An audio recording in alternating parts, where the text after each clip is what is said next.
Ang sinasabi ko kay Daday yan, babae pa mo. Si Kulot. Kulot, anong sabi Kulot? Kulot, tanungin mo nga si ano, tanungin mo si Lucas. Kung Lalo na ho ako, wala ho. Ano na sasabihin mo? Walang nanalo. Deserve. ikaw gay may crush na. Wala ho, hindi pa ho kasi tuli. Dito tayo, hindi pa tayo dito. Balita, Kulot. Otot, pinasok siya rin.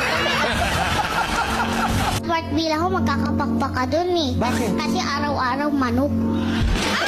Labo ko nito. At saka ho yung isda doon, kahapon pa po, ininit lang ang kunat. Kanina nandun tayo, nung pumasok ko, tawa ka ng tawa, ba't ka tawa ng tawa? Kasi sabi po na Ate Ann, nalalaglag yung bra ko. Kulot, kung meron kang itatanong sa kanya tungkol sa kasuotan niya o sa itsura, anong gusto mo itanong sa kanya? Kinakain ba yan?